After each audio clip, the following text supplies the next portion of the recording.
चोई साहब एक अज़ामन बोर्ड के हवाले नाल अज इजलास है। हाँ जी, पाकिस्तान ने खसूसी दावत है, कई मुल्क के लोग शिरकत कर रहे हैं। हाँ ते पेशरफ्त कोई बेहतर नज़र आ रही तुहानू? पेशरफ्त है ना, इजलास होना ही पेशरफ्त है।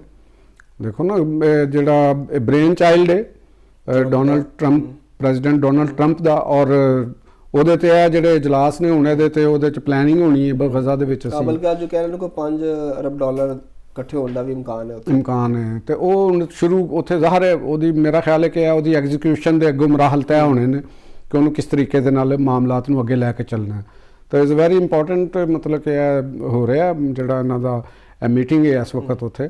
ਤੇ ਇਹਦੇ ਮੀਟਿੰਗ ਦੇ ਵਿੱਚੋਂ ਸਾਨੂੰ ਬਹੁਤ ਸਾਰੀਆਂ ਚੀਜ਼ਾਂ ਦੇਖਣ 'ਚ ਮਿਲਣਗੀਆਂ ਕਿ ਮਾਮਲਾਤ ਜਿਹੜੇ ਨੇ ਕਿੰਨਾ ਕੁ ਅੱਗੇ ਵੱਧਦੇ ਨੇ ਔਰ ਗਜ਼ਾ ਦੇ ਵਿੱਚ ਕਿੰਨਾ ਇਨਵੈਸਟਮੈਂਟ ਹੁੰਦੀ ਹੈ ਔਰ ਕਿੰਨਾ ਫਲਸਤੀਨੀਆਂ ਵਾਸਤੇ ਕੀ ਕੁਛ ਉੱਥੋਂ ਦੇ ਗਜ਼ਾ ਦੇ ਇਨਕਲੇਵ ਵਾਸਤੇ ਕੀ ਕੁਛ ਹੁੰਦਾ। ਇਹ ਮੱਦੇਨਜ਼ਰ ਰੱਖੋ ਕਿ ਇਹ ਗਜ਼ਾ ਦੇ ਵਾਸਤੇ ਹੈਗਾ।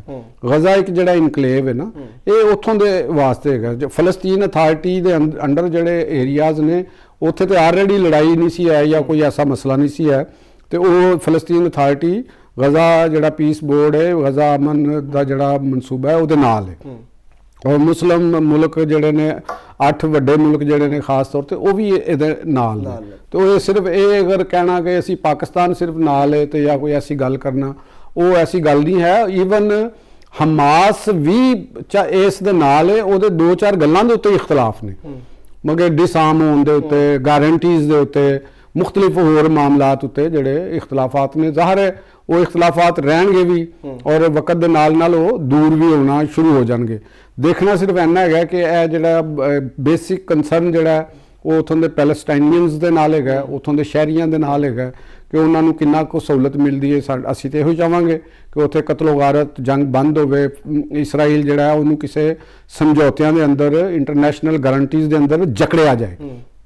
ਦੇਖੋ ਨਾ ਕਿ ਇਹ ਤਾਂ ਪੋਸੀਬਲ ਨਹੀਂ ਹੈਗਾ ਕਿ ਬਤੌਰ ਇਸਰਾਈਲ ਸਟੇਟ ਖਤਮ ਹੋ ਜਾਏ।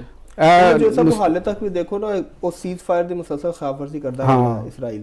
ਤੇ ਇਹ ਹੁਣ ਮਾਮਲਾ ਤੁਹਾਨੂੰ ਲੱਗ ਰਿਹਾ ਕਿ ਬੋਰਡ ਬਣਨ ਤੋਂ ਬਾਅਦ ਉਹਨੂੰ ਰੋਕਿਆ ਜਾ ਸਕਦਾ? ਬਿਲਕੁਲ ਖਤਮ ਕਰਨਾ ਪੈਣਗੇ ਉਹਨੂੰ। ਸਾਰੀ ਜ਼ਿੰਮੇਵਾਰੀ ਟਰੰਪ ਦੇ ਉੱਤੇ ਆ ਜਾਏਗੀ ਨਾ, ਅਮਰੀਕਾ ਦੇ ਉੱਤੇ ਆਏਗੀ ਔਰ ਉਹਦੇ ਅੰਦਰ ਜਿਹੜੇ ਦੂਸਰੇ ਵੱਡੇ ਸਟੇਕ ਹੋਲਡਰ ਮੁਲਕ ਹੋਣਗੇ ਉਹਨਾਂ ਦੇ ਉੱਤੇ ਆਏਗੀ।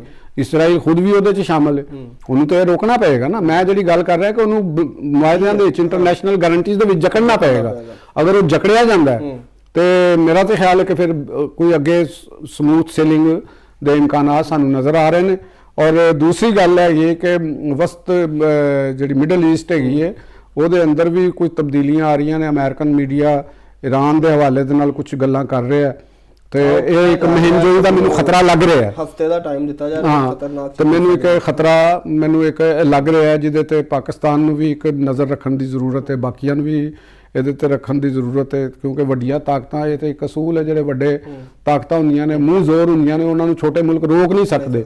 ਤੇ ਲੇਕਿਨ ਅਸੀਂ ਆਪਣੀ ਤੇ ਸਟ੍ਰੈਟਜੀ, ਅਸੀਂ ਤੇ ਗੌਰਮੈਂਟ ਨੂੰ ਕਹਾਂਗੇ ਆਪਣੇ ਹਿਸਾਬ ਨਾਲ, ਆਪਣੇ ਮਫਾਦਾਤ ਦੇ ਹਿਸਾਬ ਨਾਲ ਆਪਣੀ ਸਟ੍ਰੈਟਜੀ ਨੂੰ ਬਣਾ ਕੇ ਰੱਖਿਆ ਜਾਵੇ। ਸਭ ਤੇ ਪ੍ਰੋਗਰਾਮ ਦਾ ਜਿਹੜਾ ਵਕਤ ਹੈ ਨਾ ਬੜੀ ਤੇਜ਼ੀ ਨਾਲ ਇਖਤਤਾਮ ਦੀ ਤਰਫ ਜਾ ਰਿਹਾ। ਤੇ ਮੈਸੇਜ ਸਾਡੇ ਦੇਖਣ ਵਾਲਿਆਂ ਨੂੰ ਅਗਰ ਤੁਸੀਂ ਦੇਣਾ ਚਾਹੋ? ਮੈਸੇਜ ਮੇਰਾ ਇਹੋ ਹੀ ਹੈਗਾ ਕਿ ਵੀ ਰਮਜ਼ਾਨ ਦਾ ਆਗਾਜ਼ ਹੋ ਚੁੱਕਿਆ ਹੈ ਔਰ ਇਹਦੇ ਅੰਦਰ ਅਕਸਰ ਇਹ ਹੁੰਦਾ ਕਿ ਇੱਕ ਤਾਂ ਦੁਕਾਨਦਾਰ ਲੋਕ ਜਿਹੜੇ ਨੇ, ਜਿਹੜੇ ਫਲ ਫਰੋਸ਼ ਨੇ ਜਾਂ ਹਰ ਕਿਸਮ ਦੇ ਦੁਕਾਨਦਾਰ ਨੇ, ਉਹ ਇਹਦੇ ਅੰਦਰ ਜਿਹੜੀ ਨਾ ਓਵਰ ਚਾਰਜਿੰਗ ਪ੍ਰਾਈਸਿਸ ਦੀ ਹੋ ਜਾਂਦੀ ਹੈ। ਅੱਜ ਬੜੀ ਸ਼ਿਕਾਇਤ ਆ ਰਹੀਆਂ ਨੇ, ਰੇਟ ਬਹੁਤ ਵਧੇ ਨੇ ਮਾਰਕੀਟ 'ਚ। ਇਹ ਮਜ਼ਾਹ ਮੁਸ਼ਾਹਦਾ ਕੀਤਾ ਤੁਸੀਂ ਇਹਦਾ? ਅੱਛਾ। ਤੇ ਇਹ ਦੇਖੋ ਨਾ ਕਿੰਨੀ ਫਿਰ ਇਹ ਬੁਰੀ ਗੱਲ ਹੈ ਕਿ ਸਾਡੇ ਜਿਹੜੇ ਦੁਕਾਨਦਾਰ ਨੇ, ਤਾਜਰ ਨੇ, ਤੁਸੀਂ ਖੁਦ ਨੂੰ ਵੀ ਆਪਣੇ ਆਪ ਨੂੰ ਕਾਨੂੰਨ ਦਾ ਪਾਬੰਦ ਕਰੋ ਨਾ। ਤੁਸੀਂ ਸਿਰਫ ਇਹ ਹੀ ਨਾ ਕਰੋ ਕਿ ਸਾਡੇ ਤੇ ਕਾਨੂੰਨ ਹੈ, ਔਰ ਦੂਸਰੀ ਤਰਫ ਆਵਾਮ ਦੇ ਉੱਤੇ ਵੀ ਜਿਹੜੇ ਰੋਜ਼ਾਦਾਰ ਨੇ ਔਰ ਮੁਸਲਮਾਨ ਨੇ, ਤੇ ਉਹਨਾਂ ਨੂੰ ਵੀ ਕਿਉਂਕਿ ਸਬਰ ਦੀ ਤਲਕੀਨ ਹੈ, ਰੋਜ਼ਾ ਤੁਹਾਨੂੰ ਸਬਰ ਦੀ ਤਲਕੀਨ ਦਿੰਦਾ। ਤੁਸੀਂ ਆਪਣੇ ਅੰਦਰ ਉਹਨੂੰ ਸਬਰ ਪੈਦਾ ਕਰੋ ਔਰ ਚੀਜ਼ਾਂ ਨੂੰ ਇੱਕ ਬਲਕ ਵਿੱਚ ਜ਼ਖੀਰੇ ਦੇ ਤੌਰ ਤੇ ਇਕੱਠੀਆਂ ਨਾ ਕਰੋ। ਇਹ ਦੁਨੀਆ ਖਤਮ ਨਹੀਂ ਹੋ ਰਹੀ, ਇਹ ਦੁਨੀਆ ਚੱਲ ਰਹੀ ਹੈ। ਚੀਜ਼ਾਂ, ਰਾਸ਼ਨ ਇਹ ਬਾਅਦ ਵਿੱਚੋਂ ਵੀ ਜਾਰੀ ਰਹੇਗਾ, ਮਿਲਦਾ ਰਹੇਗਾ, ਇੱਕੋ ਦਫਾ ਨਾ ਕਰੋ। ਔਰ ਦੂਸਰੀ ਤਰਫ ਜਿਹੜੀ ਟ੍ਰੈਫਿਕ ਵਾਲੇ ਨੇ, ਸ਼ਾਮ ਦੇ ਟਾਈਮ ਤੇ ਰੋਜ਼ਾ ਖੁੱਲ੍ਹਣ ਤੋਂ ਕੋਈ ਅੱਧਾ ਪੌਣਾ ਘੰਟਾ ਪਹਿਲੇ ਜਿਹੜੀ ਬਹੁਤ ਤੇਜ਼ ਰਫ਼ਤਾਰ ਹੁੰਦੀਆਂ ਨੇ ਔਰ ਐਕਸੀਡੈਂਟ ਦੇ ਖਤਰਾਤ ਹੁੰਦੇ ਨੇ, ਹੁੰਦੇ ਵੀ ਰਹਿੰਦੇ ਨੇ, ਤੇ ਤੁਸੀਂ ਖੁਦ ਵੀ ਇਹਤਿਆਤ ਕਰੋ। ਯਾਨੀ ਰੋਜ਼ਾ ਤੁਹਾਨੂੰ ਪੂਰਾ ਕੰਪਲੀਟ ਇੱਕ ਡਿਸਿਪਲਿਨ 'ਚ ਰਹਿਣ ਦਾ ਦਰਸ ਹੈਗਾ। ਇੱਕ ਛੋਟੇ ਘਰ ਤੋਂ ਲੈ ਕੇ, ਸੈਰੀ ਤੋਂ ਲੈ ਕੇ ਔਰ ਅਫਤਾਰੀ ਤੱਕ ਤੁਸੀਂ ਇੱਕ ਡਿਸਿਪਲਿਨ ਤਰੀਕੇ ਦੇ ਨਾਲ ਲਾਈਫ ਨੂੰ ਗੁਜ਼ਾਰੋਗੇ ਤੇ ਬੜੇ ਤੁਸੀਂ ਰੋਜ਼ੇ ਦੀਆਂ ਬਰਕਤਾਂ ਨਾਲ ਵੀ ਲੁਤਫ ਅੰਦੋਜ਼ ਹੋਵੋਗੇ ਔਰ ਲੋਕ ਵੀ ਖੁਸ਼ ਰਹਿਣਗੇ, ਇਤਮਾਨਾਨ ਰਹੇ।